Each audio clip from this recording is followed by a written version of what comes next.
All right. So today's topic for our quarterly meeting is the collective impact model and how it relates to system of care. We have two very great speakers today who are going to be sharing with us how they are using the collective impact model in their system of care. Our first speaker is Telawna Kirbie. She's a licensed clinical social worker supervisor. She got her degree from Baylor, a master's of social work, and she has spent most of her career in the field of mental health. In this work, she's gained experience in a variety of settings, including case management, individual, group, and family therapy, crisis intervention, assessment, diagnosis, and trauma-informed care, cultural diversity, and even school-based mental health, grant writing, and program development. She's currently the Director of Behavioral Health at Prosper Waco, where she works with community partners to increase access and availability to behavioral health services. So Telawna, please tell us how the collective impact model relates to your system of care. Perfect. Thank you so much. Thank you, Tammy. Can you guys hear me? Yes. Okay, perfect.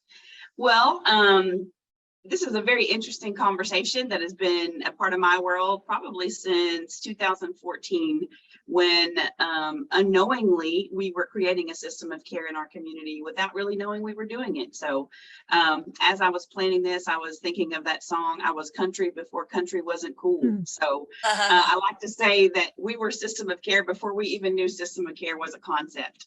So I've prepared just a little bit of a presentation. I know that you guys are familiar with system of care, but in looking at how our specific system of care has kind of shifted and moved over the years, and then how it really ties into the work that I'm doing now with Prosper Waco.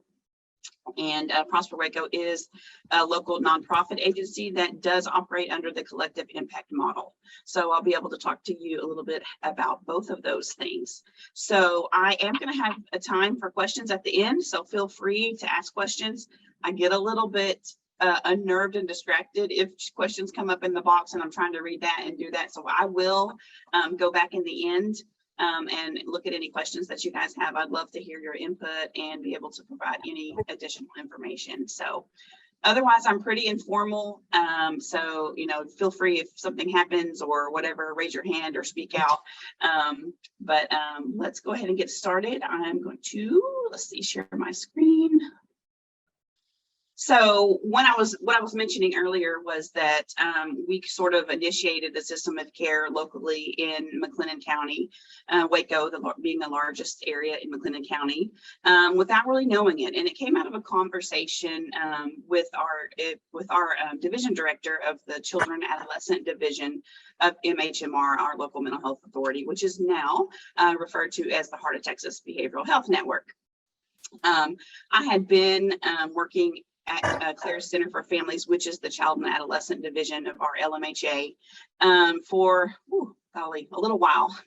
And one of the things that we really just kept, this problem that we kept coming up with was, you know, just the lack of communication, the breakdown of collaboration, not really knowing what other individuals were doing in the community, what other agencies that our population was engaged with. And we kind of found ourselves just tripping over one another in the community. You know, we'd show up at a school to provide services, and then, you know, unbeknownst to us, juvenile probation is coming in right behind us, or there are all these other agencies that were linked with these individuals, but we weren't communicating about that. And it's very frustrating to not know how to engage other partners in the community. And so one of the things that we talked about was, you know, what can be a way that we can communicate, and who are those individuals that we really need to establish an open line of communication so that we can serve our clients better. And so we reached out to what we call the pillars, the main pillars of people that provide, or organizations that provide services to the population that we were working with, which was child and adolescent behavioral health. And those four entities are probably similar to the same in your area of your community, is, you know, the local mental health authority. So whoever is providing community behavioral health, Obviously, all of our children and youth are at some level connected to some sort of school or school district or schooling, and then child protective services and juvenile justice. And we just decided to bring those people together and start having a conversation about what's available, what are these gaps that we're finding in the community. Another problem that led us to this was, agencies would be providing services in silos. And so we might find that, this agency is doing this, but we're not aware of it. So another agency will duplicate that service and they're doing it over here. And not really knowing what the other agencies were doing, it seemed like, we were kind of wasting some of our resources. And as you all know, and I don't have to tell you, is that resources are limited everywhere. And the population that we serve is always seems to be larger than what we have to offer. And so one of my life models is work smarter, not harder. So, we were thinking, hey, if you're doing a parenting class, why can't we join y'all's parenting class and take the money that we were going to do with the parenting class to do something else to meet another need? And so it was just kind of born naturally out of that idea. And then, so we started meeting regularly. And one of our initial things that we did was, just looking at our community's needs. This is sort of a timeline of how we got started. We started calling ourselves the Heart of Texas System of Care after we found out, hey, this actually fits into a philosophy and the other people are doing it, and it's called System of Care. So we called ourselves Heart of Texas System of Care. We started meeting regularly in 2014. And then 2016, we actually applied for a grant and received a SAMHSA grant for System of Care expansion. And that grant just opened us up to so many different things in our community. Specifically for us in our community, we did four major things. One of those is to focus on trauma-informed care. One of those is to establish a transition age youth program. We had found, like many of you in our communities, that there's just a gap in those individuals that are transitioning, after turning 18 and kind of falling off. There's this global expectation that when they're 18, they're automatically adults and they know how to operate in the world and they're connected to all of these things. And we find that that's not the case.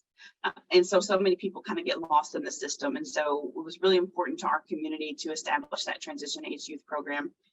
And then another, just a spot of a desert, basically, is, a place for some youth to have some sort of respite in a time of crisis. And what led us to that was just a repeated incident that kept happening amongst our community is, we'd have a youth or a child or an adolescent that was really having a lot of conflict in the home.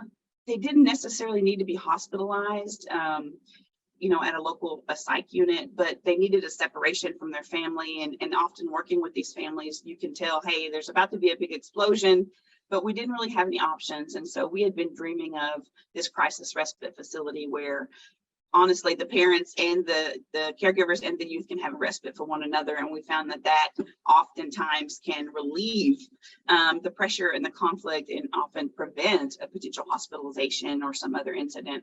So we had been dreaming about that. And so that was something that we wrote into our grant as well. And then the other thing that we did out of that grant was school-based mental health services. And so we established a program that is flourishing right now and providing school-based mental health through a case manager and a counselor who serve specific campuses. The idea is to be on site and have access to mental health. So that grant gave us the financial means to be able to expand our system of care work into these areas and do what we were doing. And just naturally out of that, the Heart of Texas System of Care became the steering committee for that grant.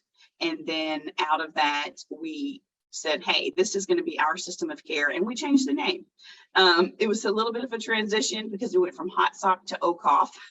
And OCOF sounds really strange at the beginning. And it took a lot of getting used to because Hot Sock just kind of rolled off your tongue. But so it's OCOF and it's our community, our future. And what we did there was, hey, you know what? Regardless of who's serving these families and children and adolescents in our community, they're ours. We own all of them. We are all responsible for all of them, whether they're getting mental health services or whether they're in the schools or whatever. If there's someone that's presenting in our community, they're ours and we have a responsibility to them. And so from that we built out our system of care community through OCOF. And we just over time began to just develop it and make it more enhanced. And the next step that we did was to establish subcommittees, and we did subcommittees around those 3 main areas that we talked about of services that we were providing through the grant. And then we had subcommittees specific to other things like financial, what are we doing there? How are we going to do our finances and marketing and so on and so forth. And then I was I've never served on a board. I've been to some board meetings. I never served on a board. Didn't even know what, I think it's Robert's Rule or something like that. Had no idea what that was. Bylaws, I was just very, had skimmed over some in the and then the present and previously, but not really even understood that, this legalese language that I'm not used to talking as a social worker. And it was kind of intimidating because we were the leaders in this system of care and really wanted to make it more formalized and move forward. So we did establish some bylaws with the help of some other individuals. So we took that group. I'll let this part out. We had the 4 main pillars represented in our group, and we just began over this time period reaching out to people, letting people know what we were doing, what we were focused on, and what direction we were heading, and got people to come to this group. And it just grew and grew and grew. And after a time, we had 100 people or 100 agencies or community partners listed in our email list, and we consistently had anywhere from 25 to 40 or 50, depending on the season, actually show up for our OCOF meetings. Became a really vibrant group, and we just consistently would revisit our individual needs in the community and looking at those gaps and those resources and what was available and what was missing. And that's just kind of been the way that we functioned over time. So we did establish some bylaws and some official positions in what we call now our OCOF steering committee, which is made up of various community partners. It was about 12 strong, but now I think it's about 10 community partners that are represented in that steering committee, and we meet quarterly. Well, not quarterly. We actually have been meeting more often than that because we've shifted the way that we're doing things. But so we have a steering committee meeting and then a larger OCOF meeting every 6 weeks typically. One of the things about where we're at now as far as a system of care goes is looking at do we want to pursue a 501c3?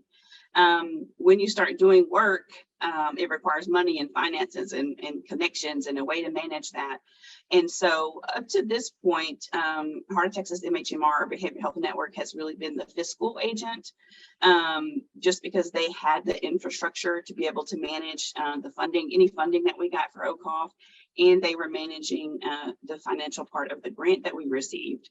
So they have kind of been that placeholder for who does our finances. But what we found is there are more things that we want to do as a system of care, and we don't necessarily have the money to do that, but we would like to write more grants and be able to get funding from other agencies and do fundraisers and so on and so forth. And that's a little bit more complex than what we've done in the past. And so we really are considering moving on towards a 501c3, and hopefully that is in our future for our local system of care.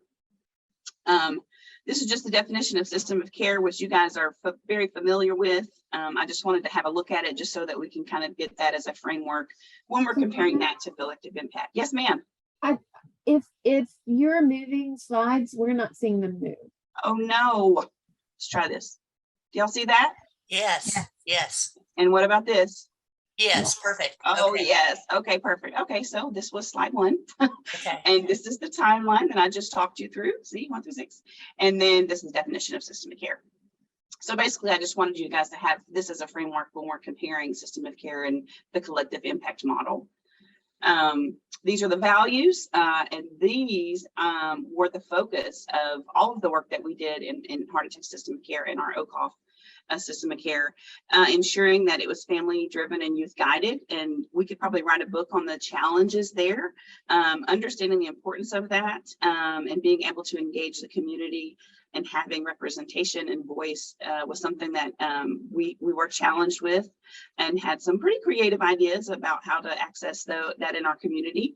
To be community-based, I mean, that was the whole point, is to make sure that as a community, we had a level of communication. And then obviously being culturally and linguistically competent, looking at who's represented, make sure people are equally represented, and how are we presenting the things that we're doing and the work that we're doing, and how are we designing our work to fit the people in the population in relation to their needs specifically.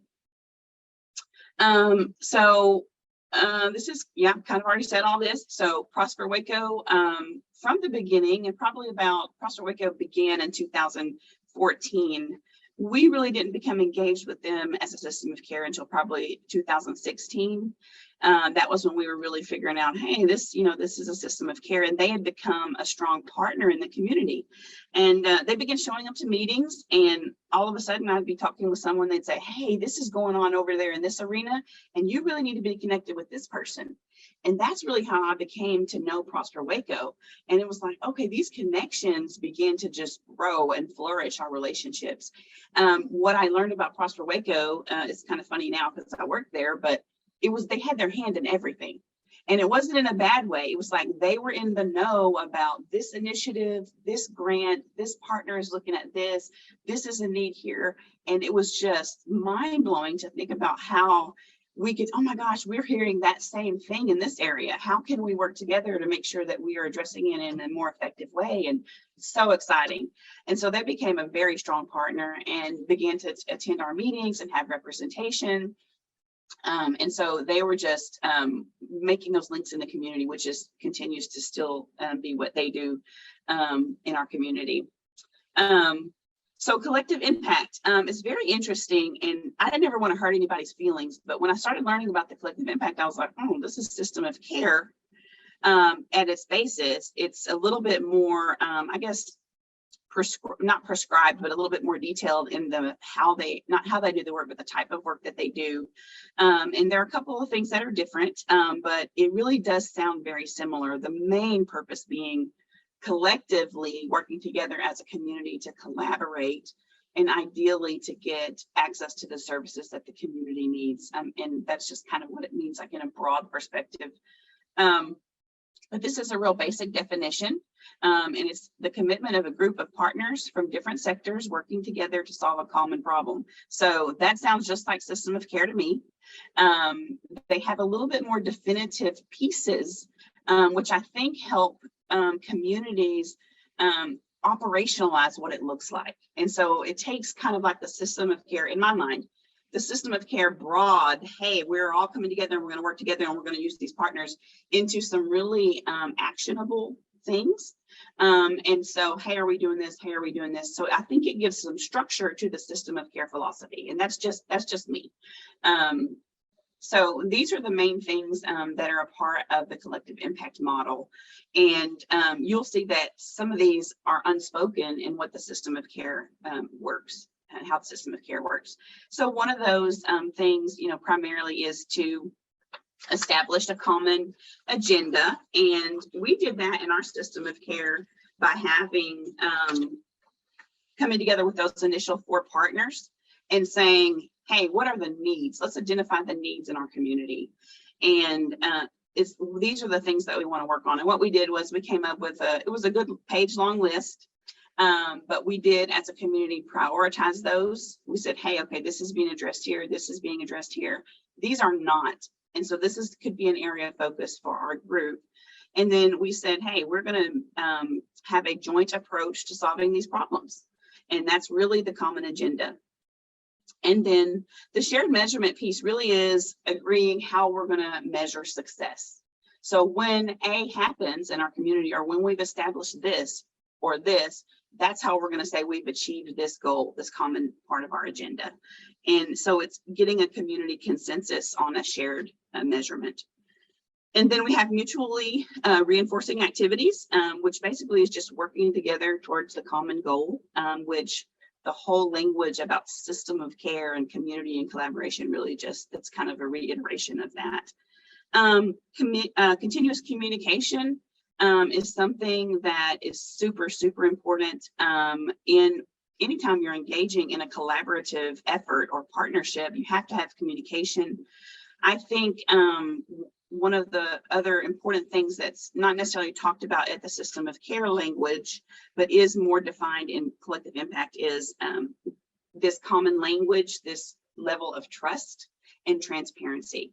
And one of the things that I found in doing the collective impact work with Prosper Waco is so many of our partners have a lack of trust with one another.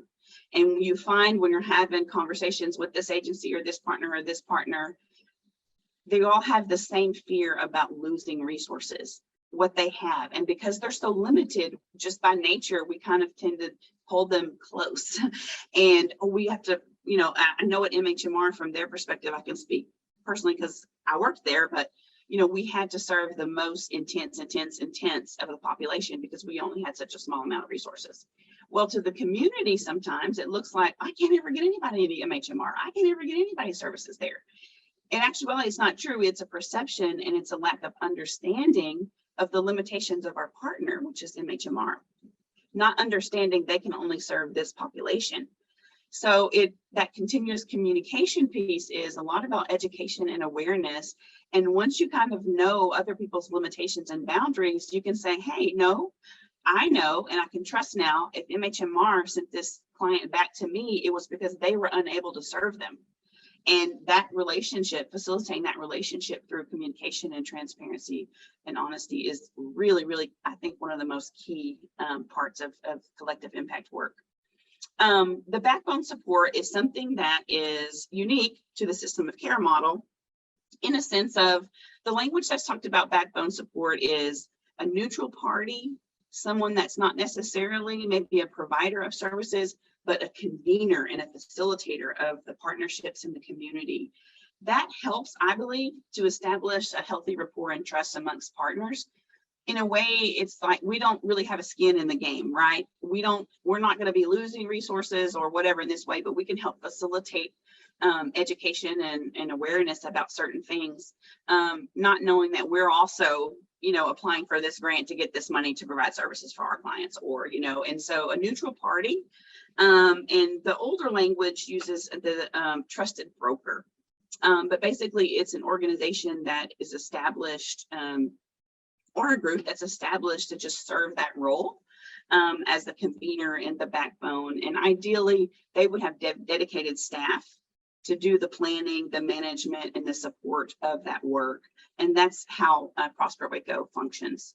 A local nonprofit as a trusted broker who convenes and organizes in the community, continuously assessing through needs and things that are happening in the community, listening here, and then, you know, moving forward with how are we addressing this need as a community. Let's see. Now, because we've been doing it a while, since 2014, 2016, 2018, Prosper Waco had a shift, and we got a very dynamic new CEO, and really just brought new life to the organization, and the work went to a high-speed acceleration. And they went from a staff of 5 or 6 individuals to now, I think we just hired our 18th individual. So the work is just expanding all over the place. It's growing so rapidly. We specifically focus on 3 areas, which I feel sort of encompasses most of everything, and that's health, financial security, and education. And as a social worker, I can fit all of that in there. I'm actually the director of behavioral health, which is under the health realm. And so all of my work is specifically focused on behavioral health. But as you know, housing, transportation, education, all of those things collectively affect one's mental health and all of that. So we are working together, but those are our 3 main areas of focus. So in doing that work, and for this many years, we've added some different components that we really feel that we are focusing on as a collective impact. And I'm just going to share those with you guys. That just came from the work that we've done, other things that we feel like we do in the community that has not been spoken in those previous elements of collective impact. One of those is building public will and leadership.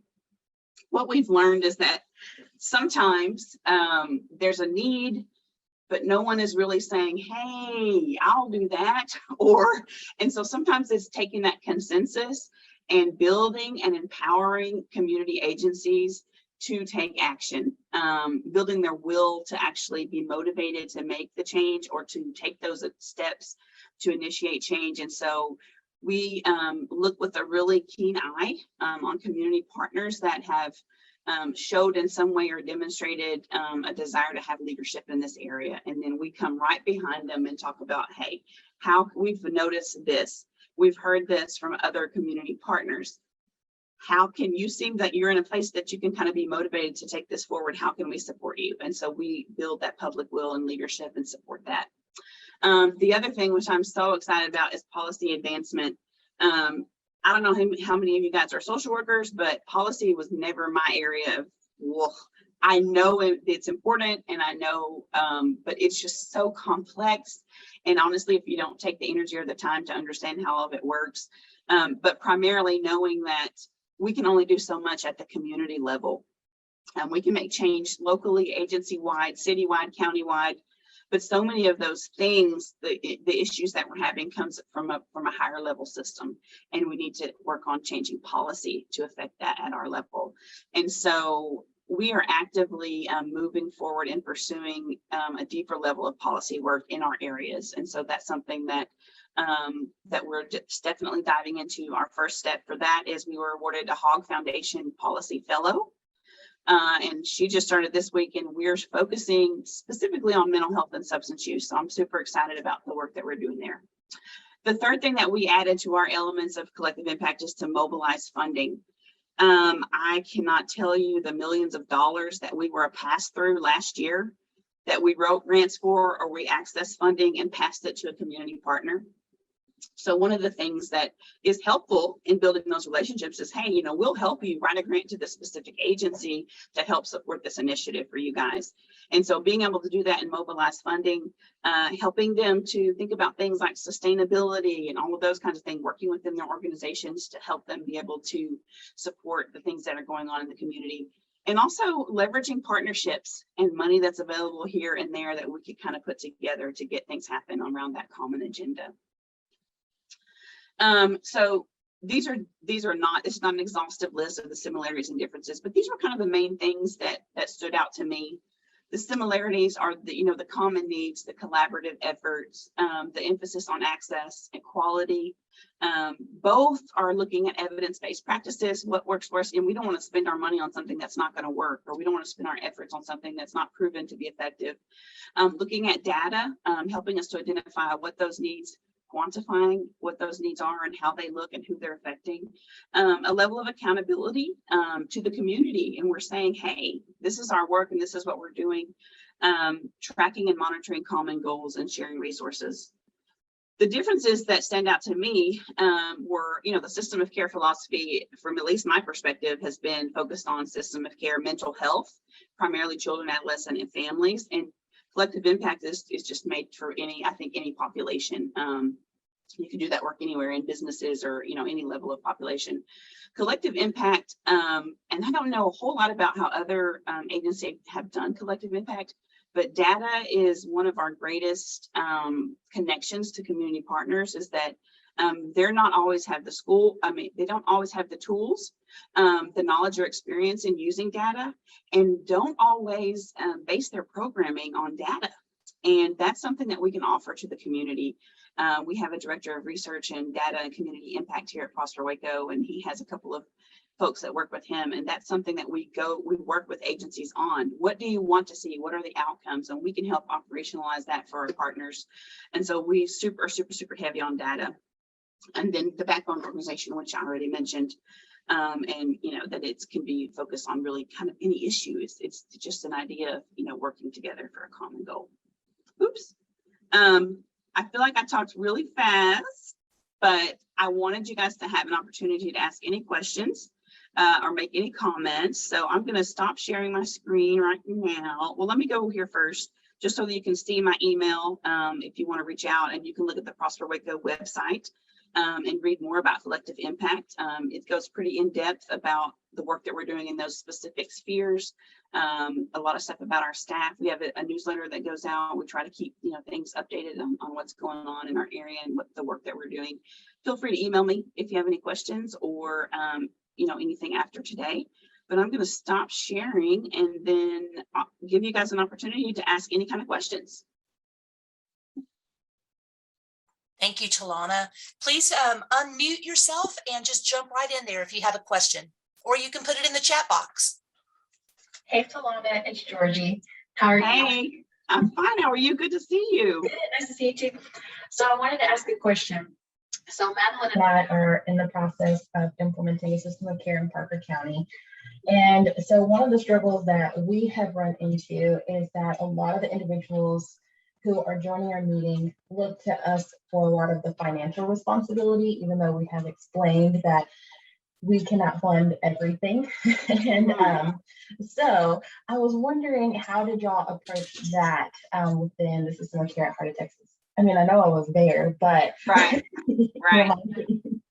Yeah, so that's a great question. I can speak from two perspectives. So from the OCOF, the system of care, specifically that we've not done well about collecting money and getting people. We're still working on getting people to commit. What we've done primarily in the OCOF system of care is write grants and get money and say, hey, you help us facilitate this in the community and use it. As far as people coming to the meetings, figuratively speaking, with their purses, we have not done well with that.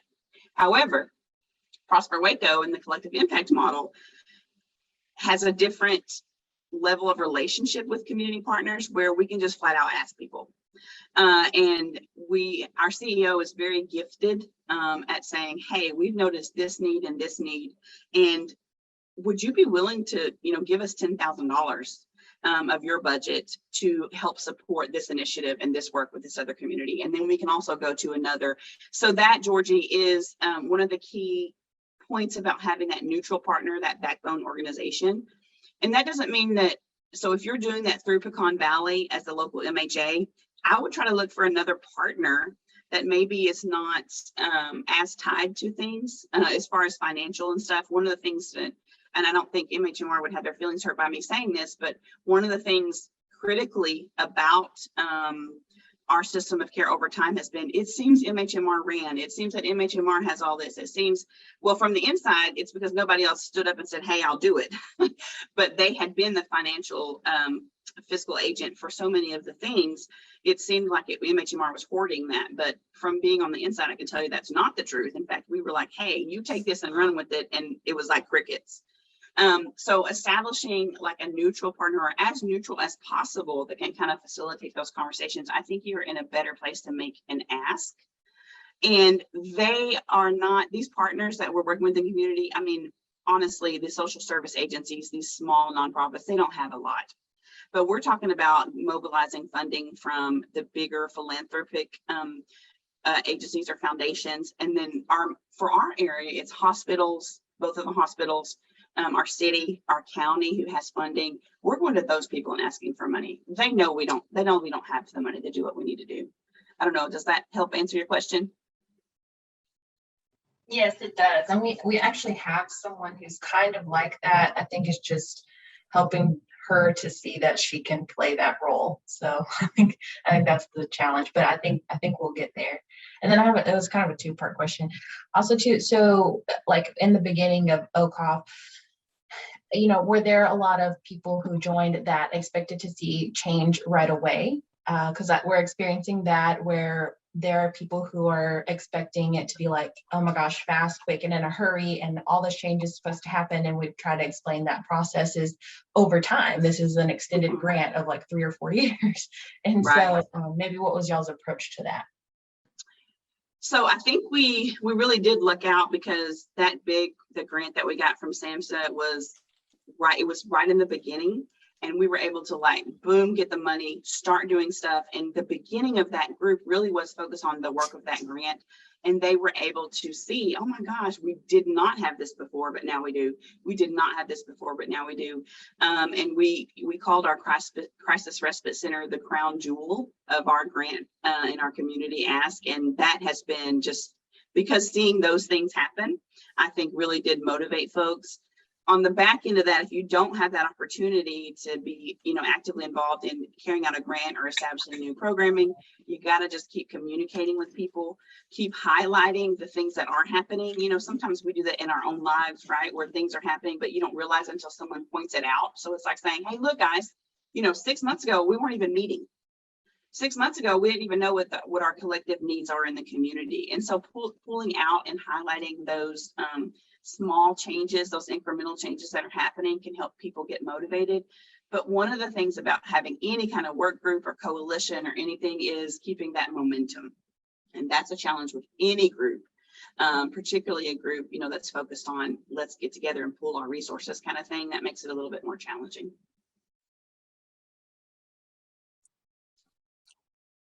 Hi, Telawna. I have a question. This is Berlin. How are you? Berlin, I'm so glad to see you. How are you doing? I'm wonderful. It's good to see you again. You look great, lady. Well, thank you. So do you. And Georgie. So my question is, the OCOF had family and youth voice incorporated in the fabric of the system there. Is Prosper Waco doing similar things? And if so, how are they including family and youth voice in their process? Okay, that's a great question. And I'm going to answer it, but I'm going to whisper it because it's something I'm working on. We have been very good as an organization about communicating with our community partners, the people, those C-suite folks that make decisions in the agencies that control the purse strings of the finances. Those people that can, have the authority to make changes in voice and so on and so forth. That is an avenue since I've been here, especially coming from that system of care belief system. Where are our community members? Where are the people that are receiving the services that we're designing? Where are they at our meetings and they're not there right now. And so I've been looking at our board, which is 21 members strong, and there's not any community representation there.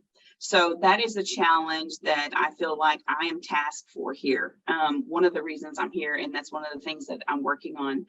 If we're saying that we're pursuing equity and looking at diversity and all of those things, we really do have to get down and engage them. And so the good thing is that I do have the experience of getting that and working on that with system of care. And now I'm trying to establish that here where I am. But that's a great question.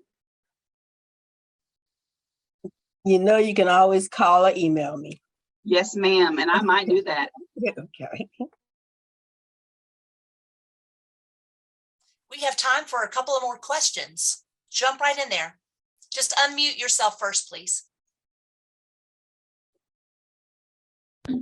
Yeah, I'll hop in there. Thank you, everybody, for being here and inviting me here today. I'm pretty new to the Texas system of care. My name is Tyrell Green. I am the outreach coordinator for Life Enhancement Services here in Houston, behavioral health agency. And my question, and it really could be a generalized question that anybody can answer, is how do you deal with different agencies that are kind of reluctant to being a part of your system of care? I try to partner with almost every agency here in Houston, and I don't know how it is other places, but Houston is really tight-lipped with their, connections and their friends. Like, they don't really want to let you in. And oftentimes, I propose to other agencies, like, we have families, we don't have like inpatient, our intensive outpatient. So I reach out to other agencies like, hey, we may have some people who can come to you. We need to place them somewhere if they are above our level of care. And in my mind, I'm thinking like, that's a perfect opportunity. I don't want to send any of our clients out into the world and not have a place for them to go. But I'm constantly just getting like, left on red, no replies. And it's like, I'm only trying to help. I don't want to take any clients from anybody. I just want to make sure the clients that we have are able to, receive care if we're not able to do it for them. So how do you really navigate that when there's like agencies that you know will benefit your clients, but those exact agencies are not responding or not, feeling like they should be a part of that system? I have an answer, but I wanted anyone else to pitch in here. I'd be interested to hear your thoughts.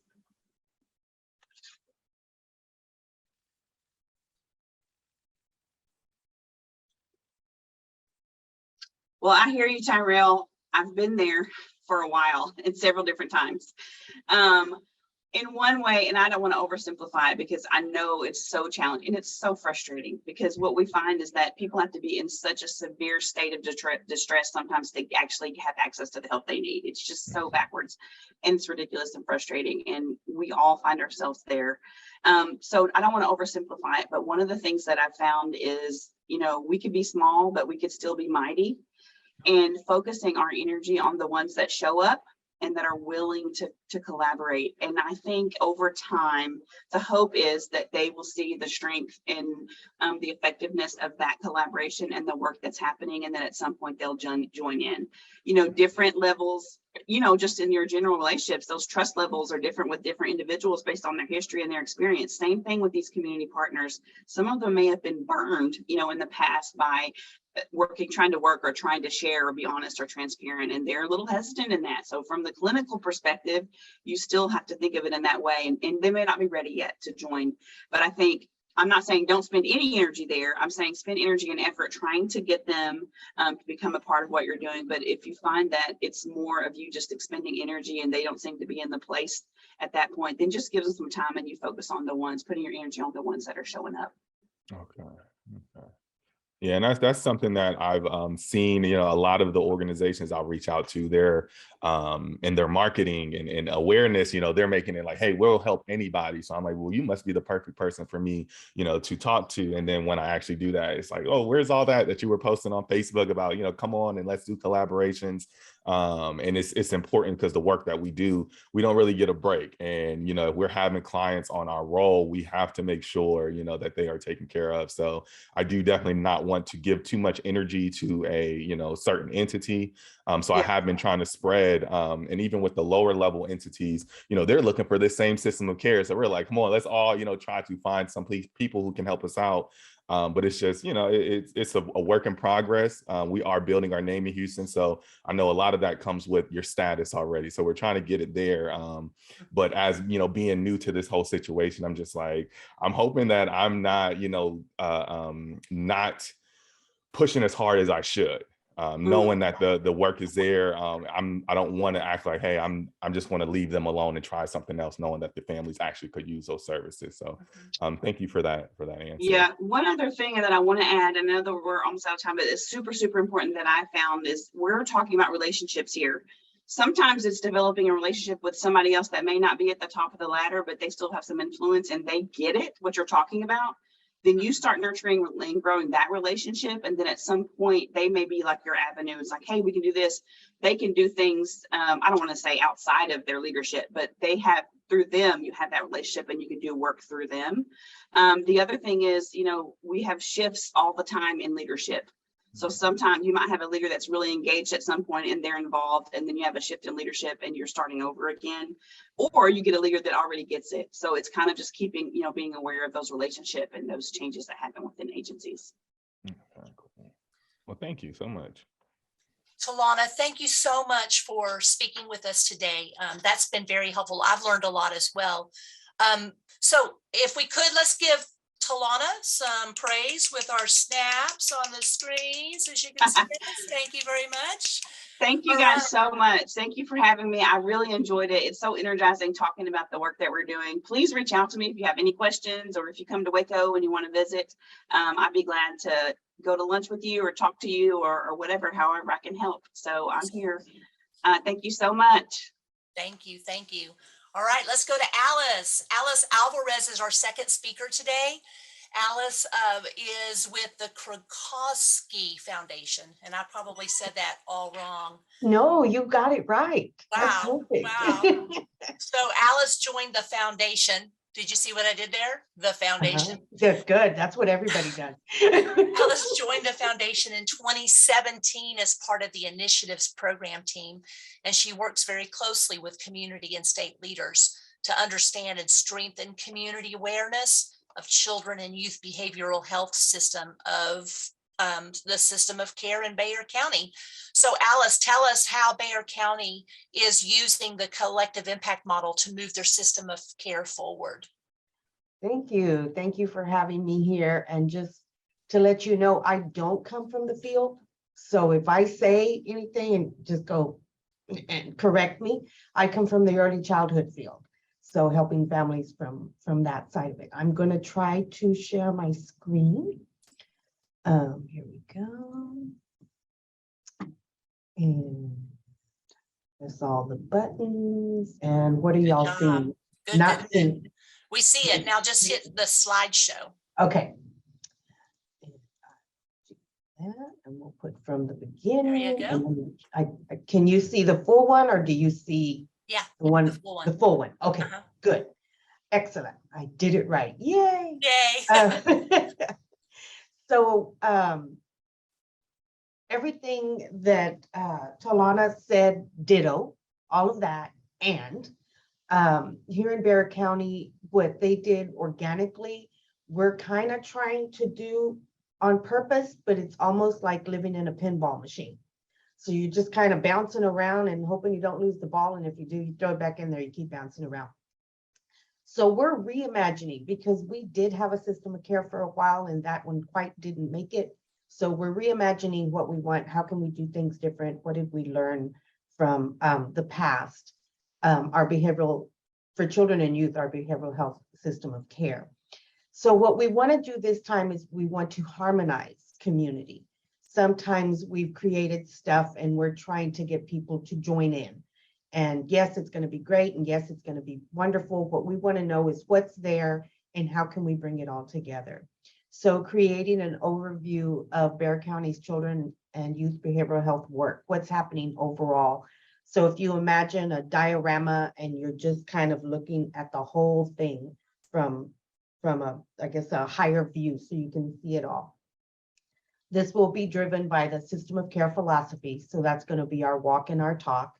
And it will be based within the community where people are already working. So as I continue, I'll give you better examples, but such as our Education Service Center, Region 20, our schools get together there. So how can we join what they're already doing and hear what they need more of, tell them what we're seeing in system of care and how can we wrap around them the way ours came from CRCG. We had our CRCG and we knew we needed more. So we decided to, of course, do the system of care.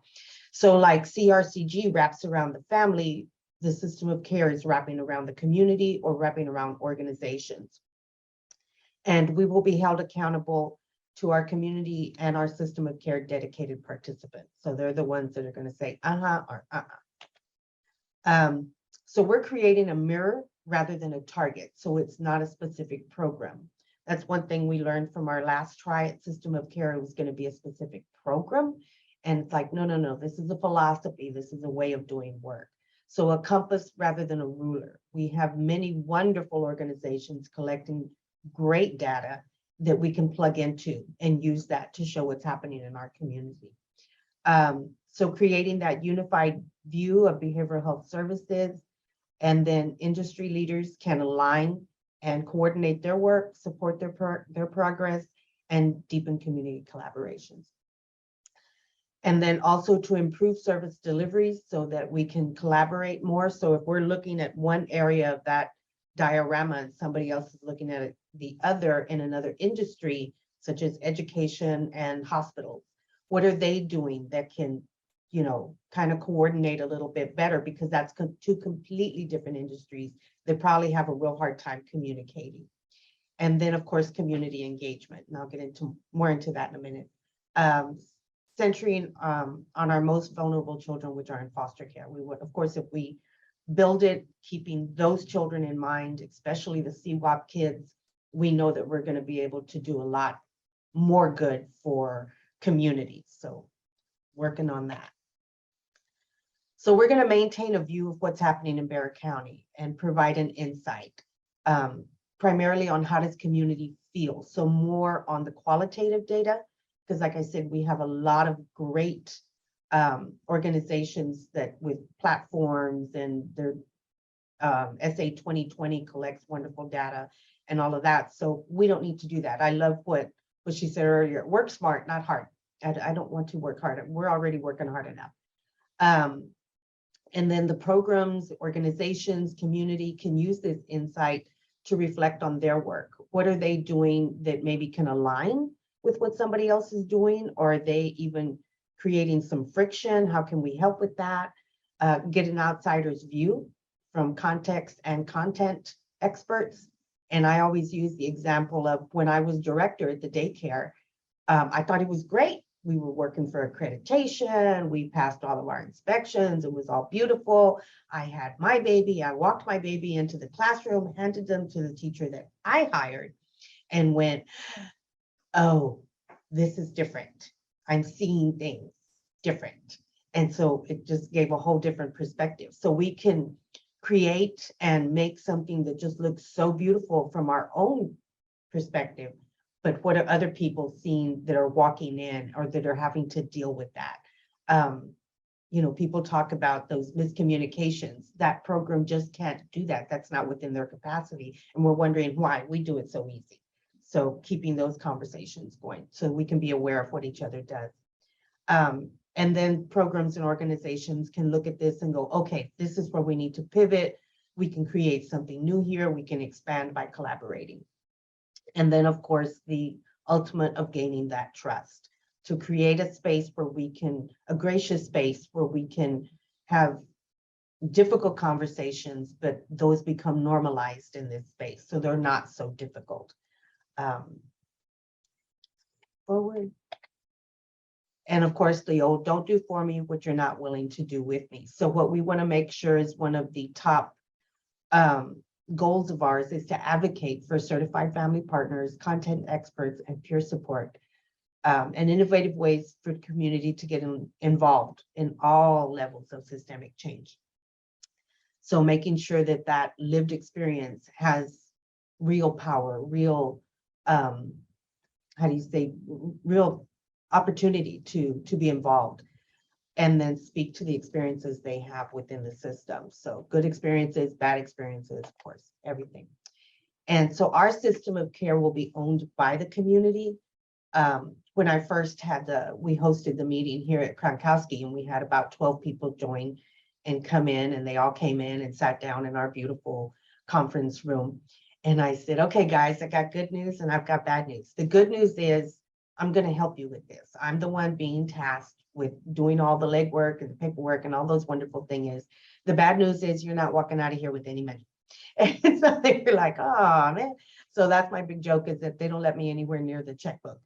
So this will be owned by community. It is going to be based on community assets. Right now it's without any funding, but we know eventually funding will be needed. So we're purposely keeping that in mind as we move and we build to make sure that we're ready for that when it does become available. We know that, or I know that this cannot live here in the Kronkowski office. It will need to go out into community at some point with an organization that has strong ties to industries and families and can host the office. And what we are making sure we use the word host, because when you host somebody, normally you don't ask them to mop, sweep, and scrub the toilets. So they will not be responsible for the day-to-day work, because also coming from daycare, I know we hire people, and I don't know if this ever happened to you, but you get that job description at the bottom. It says, and every other duty assigned. So they'd be like, I'm just going to be in the 3-year-old classroom. Sure. Oh, no. By the end of the week, you've worked in every single classroom. You've gone outside. You've done paperwork, worked in the cafeteria, you name it, you did it. But we want to make sure that whoever hosts this realizes that this is real important, and the people that are working on it need to be dedicated to it. So they won't be dragged away from what they're responsible for to do other important work.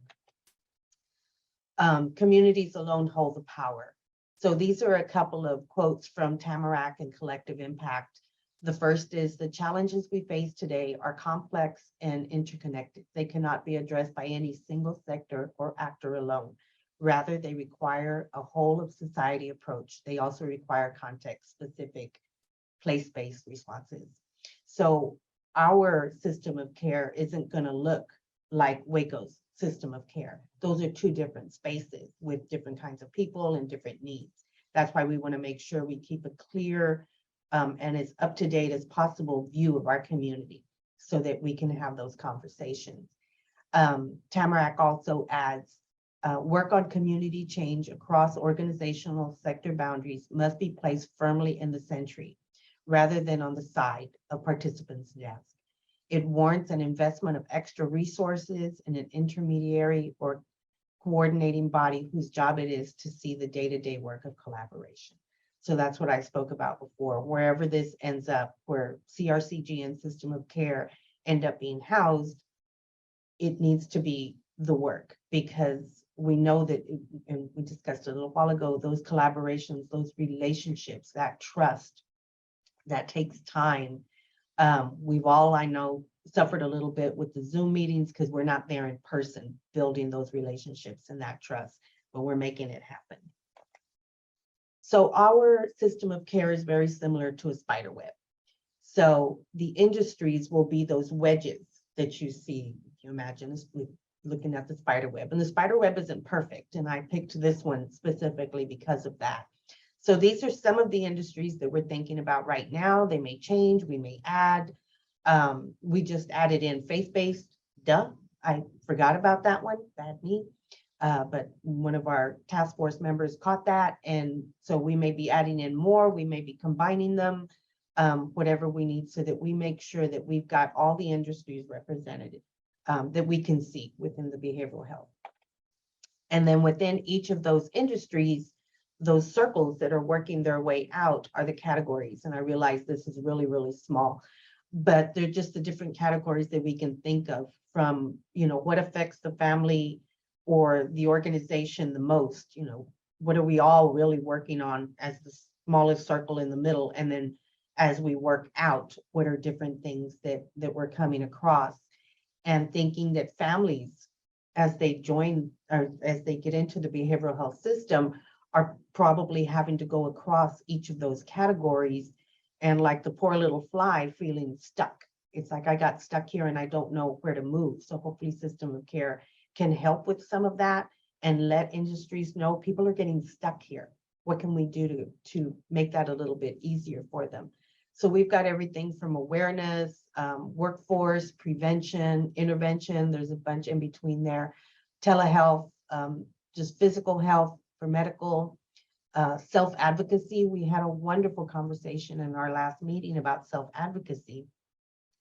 And one group, Texas Grandparents Raising Grandchildren, spoke about how they teach the grandparents to advocate for their family. And then we went around and everybody spoke about different ways that they teach self-advocacy. There is no, that we knew of, no curriculum. It's just kind of encouraging people. And we talked about, the first time you or one of your kids has to go and order their own McDonald's meal, and how one of the ladies that works for juvenile justice was transporting a child. They were transporting, they had to stop. It was a really long trip. They had to stop and have lunch somewhere. And the youth could not order for themselves because they had never been to a restaurant and they were 16. So right there was a little lesson in self-advocacy. You can order your own food. You need to learn to speak up and say what you need, what you want, and if it's the right or the wrong thing. Equity, and of course, policy. Who's working on different policies? We may be having similar policy work, just looking at it in a different way that could have more power if more people got behind that. So looking at all of those categories. And again, we could add, we could take off, we can combine, we'll just do as we move along. And then looking at that spider web, again, you see gaps, you see crossover, you see a lot of different things. And those lines that go round and round, I'm imagining those as the human connections. They kind of sometimes work their way through industries. Sometimes you have collaborations that are building, you know, just a real great representation of everybody. So our teams, as we move forward right now, we're imagining them to be one team per industry, comprised of dedicated participants from each category. So if you have the education industry, and then how did they do each of those things that I just said in that big blue upside down triangle? How do they do those things? Do they even do any of those things? And then where do they all meet? Well, they may all meet at Region 20, you know, once a month, once a quarter. And how can we get in and support them and let them know what other industries may need from them, or how we can build more collaboration. These groups will also, these teams will also have content as well as contextual experts. And the lived experience experts, we want many of those who do not work for the organizations, who can have a really honest perspective of what's going on. Because when you work for an organization, if you look at those two, you're going to dance with the one that brung you. So you may really want to say something, but the boss is sitting next to you and it gets a little tricky. While if we have people that are really living through that and seeing what it's like to live through that, the conversation can be a lot easier. And then our system of care will advocate for equitable pay while they're in doing the work of system of care. Those could come through stipends, just depending on how we're able to do that as we move forward, as well as stipends for travel and childcare. So it can be a lot easier for the people with lived experience to join our system of care. There will be provided training to actively participate and have decision-making power, and ultimately to be extension agents of the system of care philosophy and probably positively impact the behavioral health workforce pipeline. So we're hoping to inspire people to move forward in some way and join that workforce. And then the individual leader of each of those industries, let's use the education again as an example, somebody who's been to those big meetings, who understands what's going on at that big meeting, as well as those lived experience experts would join our one big group. So those group meetings would happen within what's already happening in the community, not separate meetings. Where are those industries getting together where the majority of them get together rather than creating a new meeting? But we would need something where we all come together and say, okay, this is what we're seeing in each industry, and then within each category, and this is how community feels about it. So we have those working in it, and then we have a larger majority of those living in it. So we can get some really good information from there, as well as the data that all of those wonderful organizations collect. So our aspirational goals are shifting power to include robust representation and authentic voice of context experts, raising the voice of organizations that have new and innovative ideas, instill, the system of care culture in everything. It's going to be our walk and our talk. Create a unified view, establish data sharing agreements within industries, identifying a shared vision. So what is it that we are all kind of looking at in a way that we can bring it together and have more power behind it and work towards systemic change? This is all very messy, abstract work that is in constant change in order to advocate for the community. So some people are like, well, what is it that you're doing? And what, because we're used to having a playbook, or we're used to, having a checklist that we're saying, this is what we'll do, and then you can do this. And there are beautiful tools out there. I've been using many of them. But in this work, it's about creating those relationships, creating the trust, having conversations, sometimes very difficult conversations, the gracious space to have those conversations so that we can have even better ideas working with one another. A couple of things that Telawna said that brought up some other stuff to my mind. when you talked about, I think there was a question on how do you encourage people to join, and yes, it's like making it so wonderful that they want to join. They see the benefits of it. And one of our goals is, if we create this and we can once again harmonize and then go to an organization that's maybe not collaborating, maybe not answering that phone as well as they could, and say, hey, would you like to come in and see what we're doing here? I think it'll help. What's the win for them, to bring them in and say, I think this could help you. How do you think you'd like to, what do you need? What can we do for you?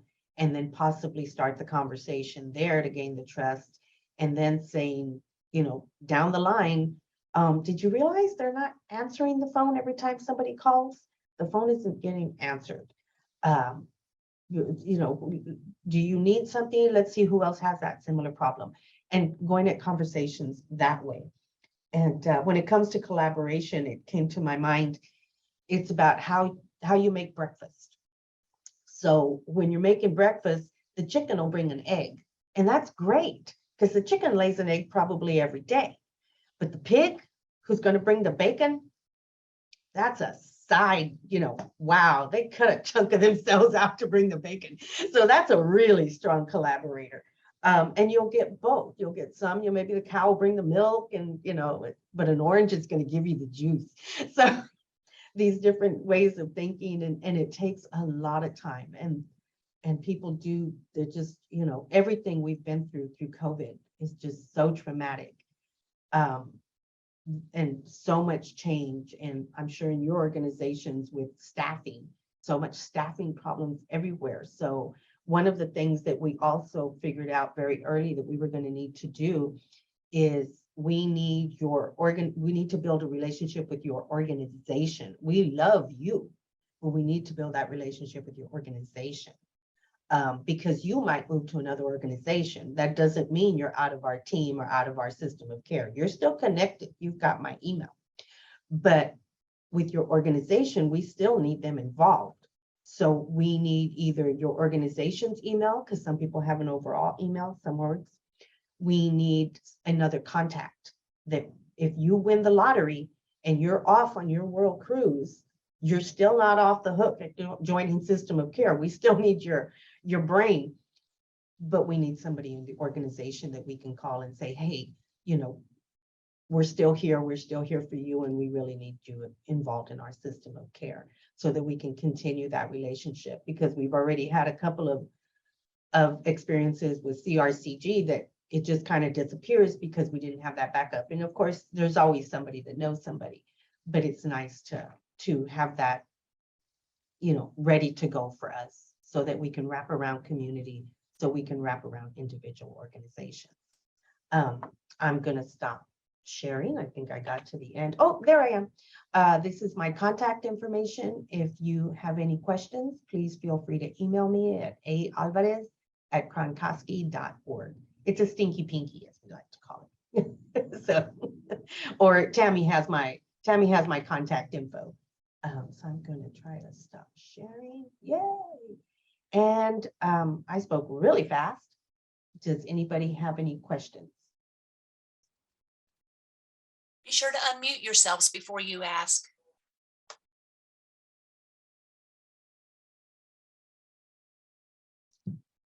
Tawana got all the hard questions, which is great. And we're creating a asset map to look at all of that, to get that clear view. So in that asset map, I already reached out to Tammy and said, help. And so she's working on that for me. So there's a lot of really great free resources, because we're doing this without funding. We're looking for everything, and we're finding it. And then as it moves forward, we know we'll need funding in the future. Alice, can you define for us what an asset map is? Yes, what that is simply looking at all the wonderful things that are happening out there. So we're trying to find out what organizations are out there, what do they do, what do they provide, and how training, thinking about training for our lived experience context experts. So who does that kind of work that we could put them in these different kinds of trainings? Are they free? Do they cost? Just anything that the community is offering to everybody else. Because a lot of times we'll go to different, conventions and stuff, and it's like, oh yeah, we do that. We're required to do that for free. And our grant, it says we need to do that. We're trying to find all of those things, all of those assets within the community, so that different industries also can be aware of them, because they may be reinventing the wheel, and why, if somebody else is already doing that. We have wonderful data hubs. So here at Kronkowski, we started one called Alamo Area Community Network. That one is a program facing hub where the programs go in there, they join, and then they can use that to collect data on their organization, so they can sign up clients and then do electronic referrals and get back feedback. So if I send a referral to Tammy, Tammy has 3 business days to send me back, yes, we can provide services, no, and why, and they're on our wait list. And then I know that got picked up. And if something happens, I know who to contact. I know who to contact Tammy. Collecting all that data only to find out that Tammy doesn't have the capacity right now because of staffing to do that work. And so now how can we help her? How can we, let people know right now she's got somebody coming on board, or whatever the case may be, to communicate with one another. And so there's that kind, there's all kinds of different hubs like that, specialty ones. Autism Lifeline Links runs very, very, very similar to that. And so we can collect the data from that.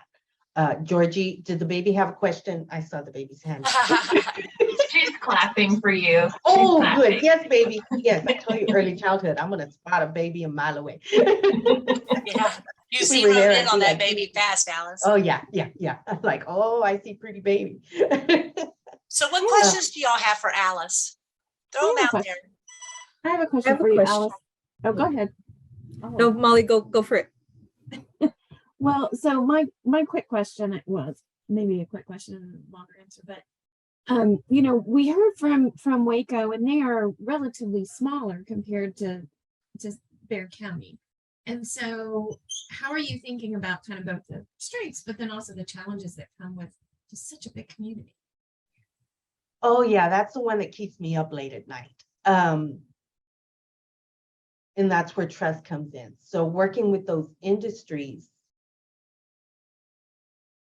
and making sure that the industries themselves are going to carry that, because I can't be the leader of this all the time either.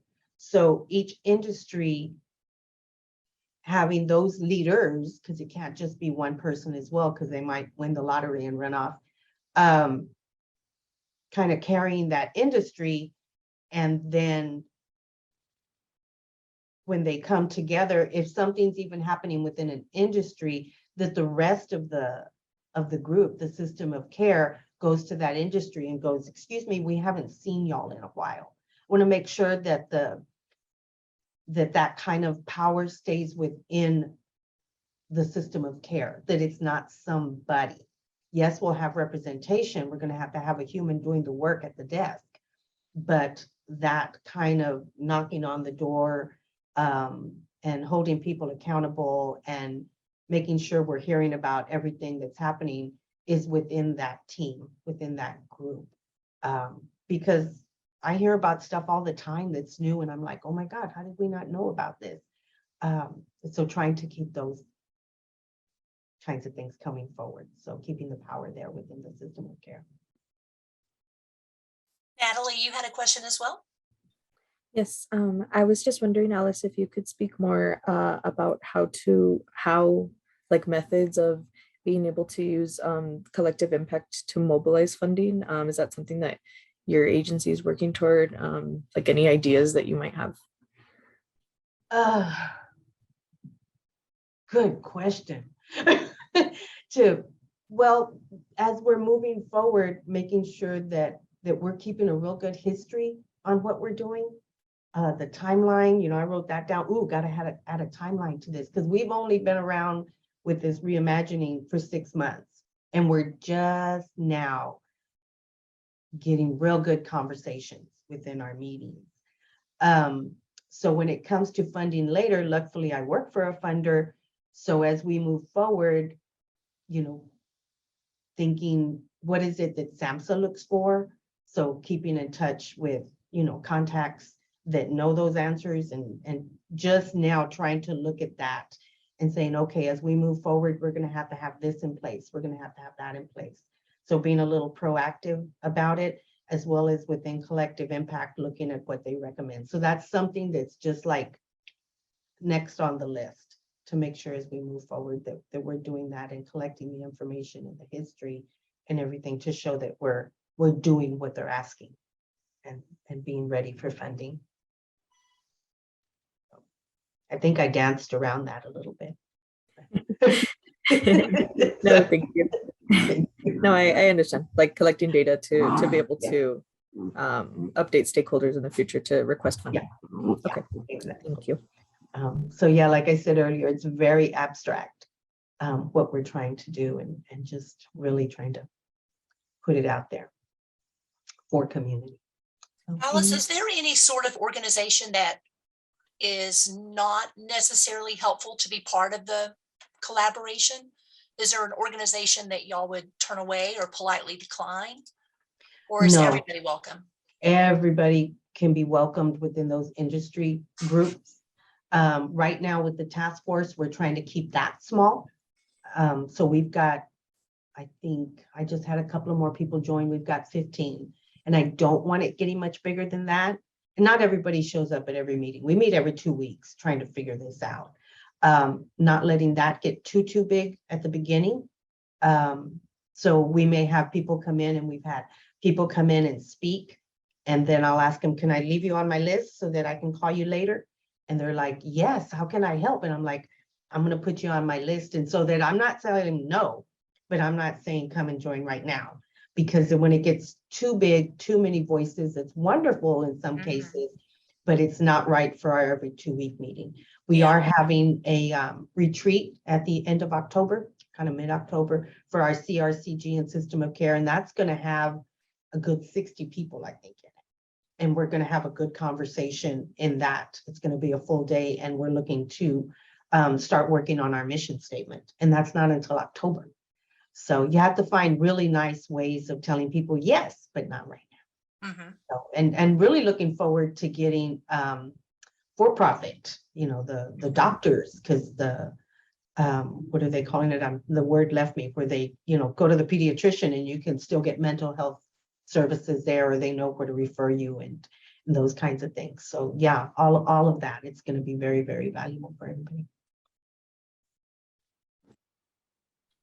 I have a question, and you may have heard it, so forgive me if you have.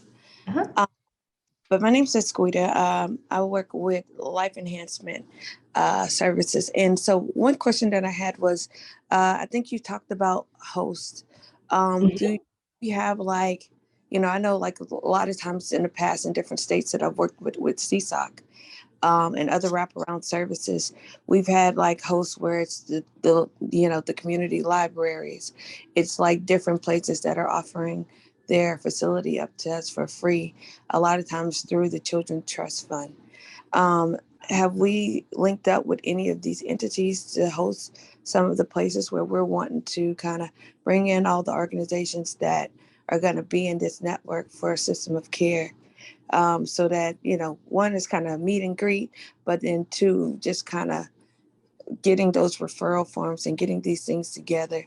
So, you know, because I mean, when we get in each other's face and we can actually have that, build those relationships, it just seems so real, you know? Yeah.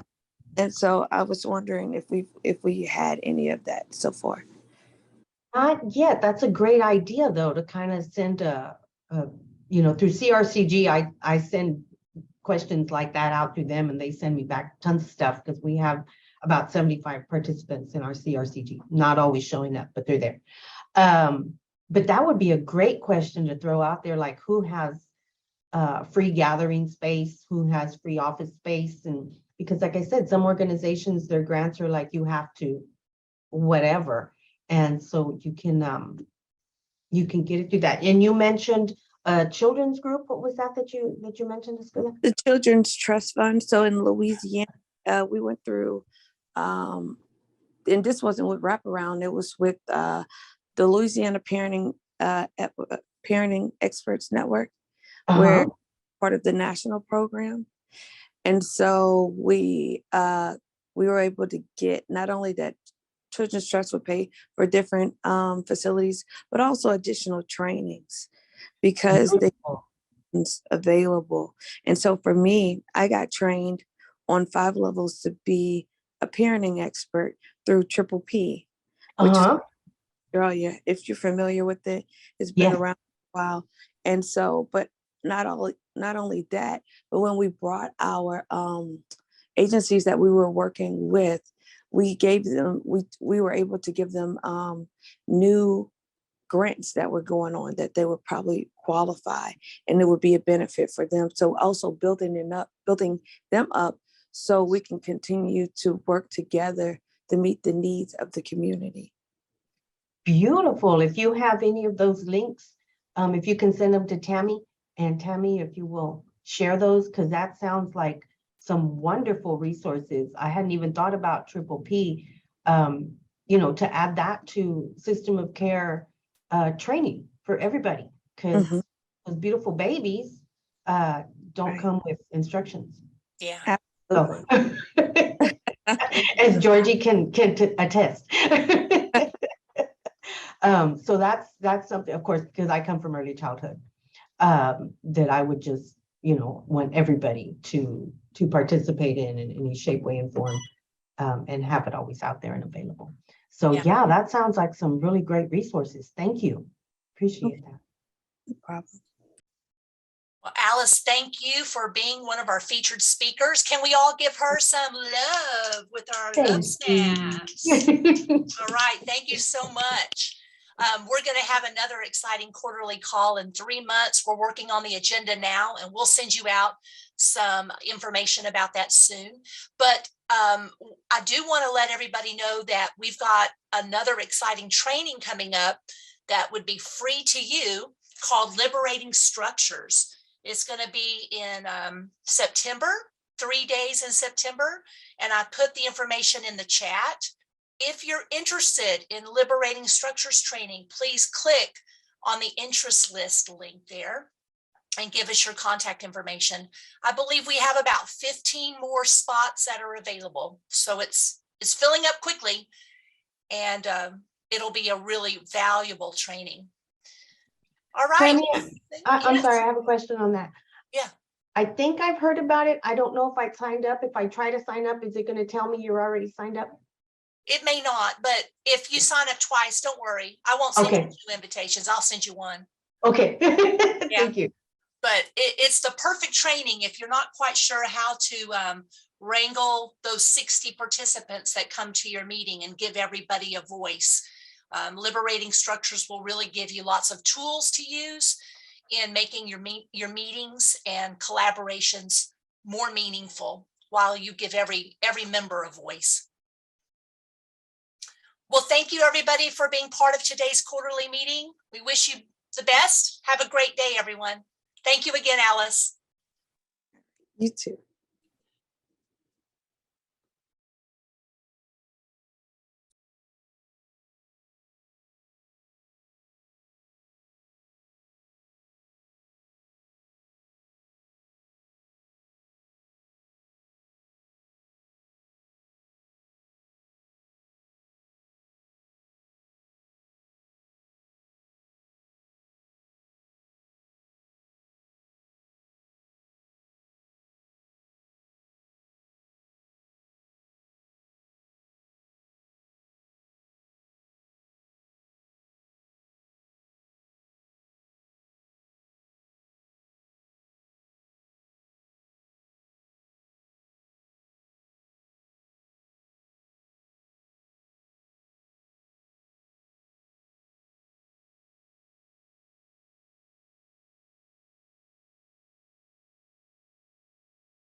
there?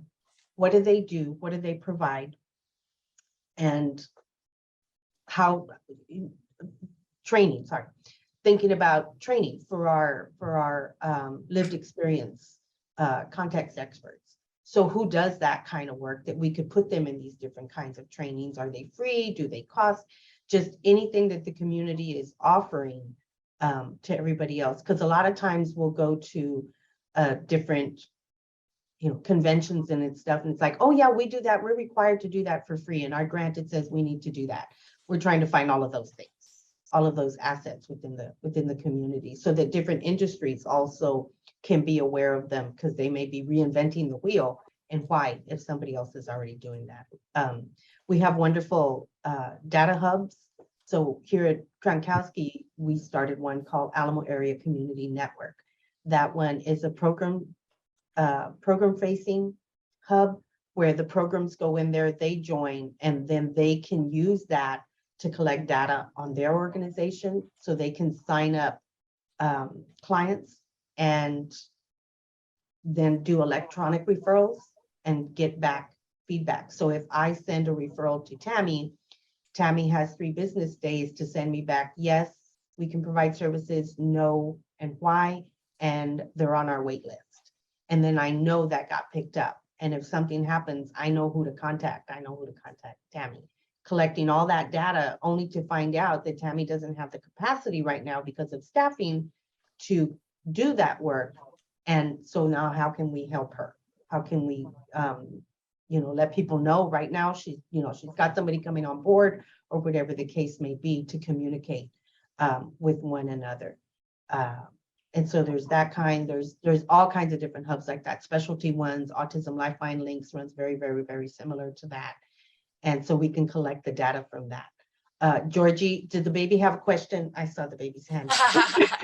She's clapping for you. Oh, good. Yes, baby. Yes, I told you early childhood, I'm going to spot a baby a mile away. Yeah, you We zeroed were there in and on be that like, baby fast, Alice. Oh, yeah. I'm like, oh, I see pretty baby. So what questions do y'all have for Alice? Throw them out there. I have a I question have a for you, question. Alice. Oh, go ahead. No, Molly, go for it. Well, so my quick question was maybe a quick question and a longer answer, but we heard from Waco, and they are relatively smaller compared to Bexar County.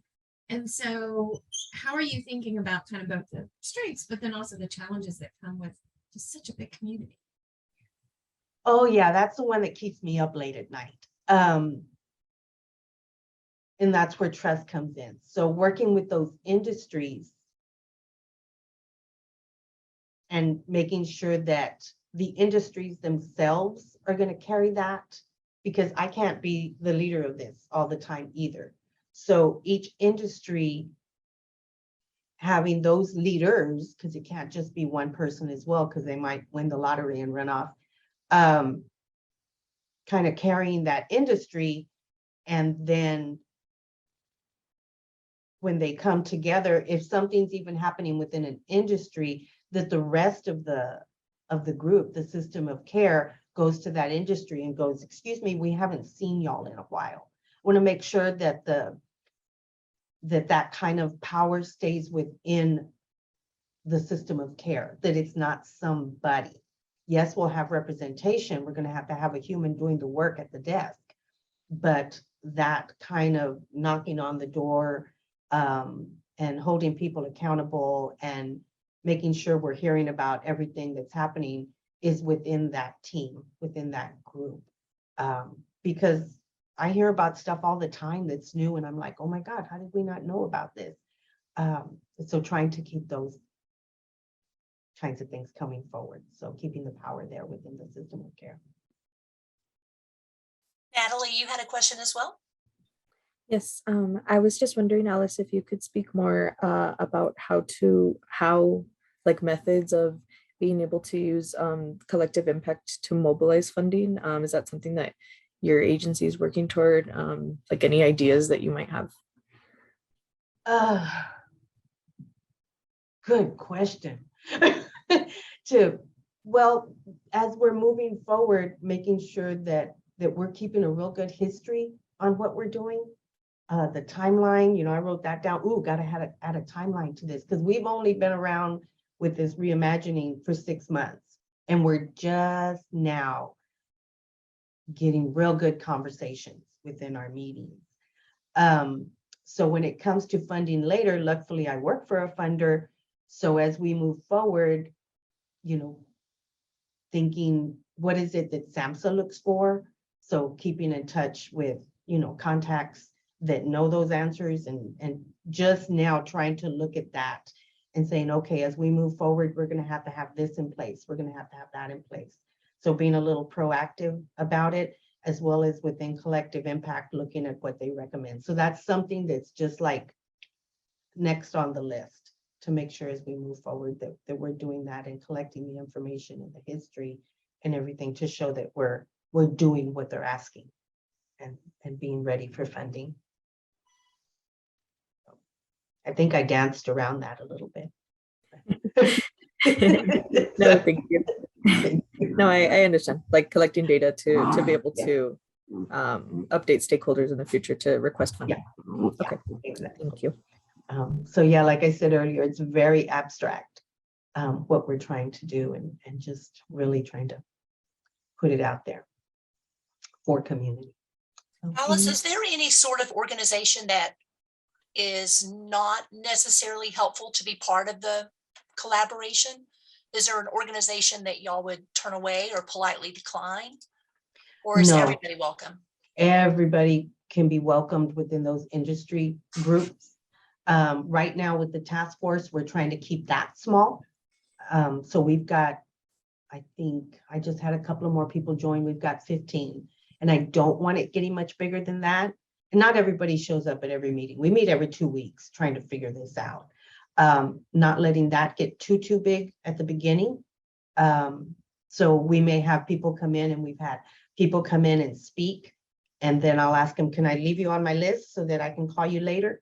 And they're like, yes, how can I help? And I'm like, I'm going to put you on my list. And so that I'm not telling them no, but I'm not saying come and join right now, because when it gets too big, too many voices, it's wonderful in some cases, but it's not right for our every 2-week meeting. We are having a retreat at the end of October, kind of mid-October, for our CRCG and system of care. And that's going to have a good 60 people, I think, in it. And we're going to have a good conversation in that. It's going to be a full day, and we're looking to start working on our mission statement. And that's not until October. So you have to find really nice ways of telling people yes, but not right now. So, and really looking forward to getting for-profit, the doctors, because the what are they calling it? The word left me, where they, go to the pediatrician and you can still get mental health services there, or they know where to refer you and those kinds of things. So yeah, all of that, it's going to be very, very valuable for everybody. I have a question, and you may have heard it, so forgive me if you have. But my name's Esquita. I work with life enhancement services. And so one question that I had was, I think you talked about hosts. Do you have I know like a lot of times in the past in different states that I've worked with CSOC and other wraparound services, we've had like hosts where it's the community libraries. It's like different places that are offering their facility up to us for free, a lot of times through the Children's Trust Fund. Have we linked up with any of these entities to host some of the places where we're wanting to kind of bring in all the organizations that are going to be in this network for a system of care? So that, one is kind of meet and greet, but then two, just kind of getting those referral forms and getting these things together. So, because when we get in each other's face and we can actually have build those relationships, it just seems so real, Yeah. And so I was wondering if we had any of that so far. Not yet. That's a great idea, though, to kind of send through CRCG, I send questions like that out to them, and they send me back tons of stuff, because we have about 75 participants in our CRCG, not always showing up, but they're there. But that would be a great question to throw out there, like who has free gathering space, who has free office space, and because like I said, some organizations, their grants are like, you have to whatever. And so you can get it through that. And you mentioned a children's group. What was that you mentioned, Escuela? The Children's Trust Fund. So in Louisiana, we went through, and this wasn't with wraparound, it was with the Louisiana Parenting Experts Network, where part of the national program. And so we were able to get not only that Children's Trust would pay for different facilities, but also additional trainings because they available.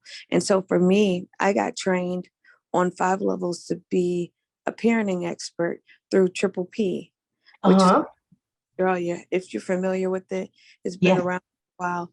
And so, but not only that, but when we brought our agencies that we were working with, we were able to give them new grants that were going on that they would probably qualify, and it would be a benefit for them. So also building them up so we can continue to work together to meet the needs of the community.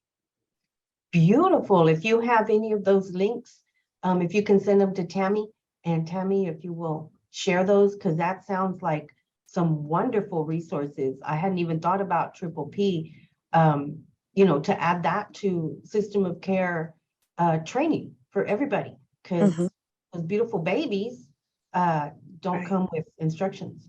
Yeah. So, as Georgie can attest. So that's something, of course, because I come from early childhood, that I would just, want everybody to participate in any shape, way, and form, and have it always out there and available. So yeah, that sounds like some really great resources. Thank you. Appreciate that. No problem. Well, Alice, thank you for being one of our featured speakers. Can we all give her some love with our love snaps? All right, thank you so much. We're going to have another exciting quarterly call in 3 months. We're working on the agenda now, and we'll send you out some information about that soon. But I do want to let everybody know that we've got another exciting training coming up that would be free to you called Liberating Structures. It's going to be in September, 3 days in September, and I put the information in the chat. If you're interested in Liberating Structures training, please click on the interest list link there and give us your contact information. I believe we have about 15 more spots that are available. So it's filling up quickly, and it'll be a really valuable training. All right. Tammy, I'm sorry, I have a question on that. Yeah. I think I've heard about it. I don't know if I signed up. If I try to sign up, is it going to tell me you're already signed up? It may not, but if you sign up twice, don't worry. I won't send you 2 invitations. I'll send you 1. Okay. Thank you. But it's the perfect training if you're not quite sure how to wrangle those 60 participants that come to your meeting and give everybody a voice. Liberating Structures will really give you lots of tools to use in making your meetings and collaborations more meaningful while you give every member a voice. Well, thank you everybody for being part of today's quarterly meeting. We wish you the best. Have a great day, everyone. Thank you again, Alice.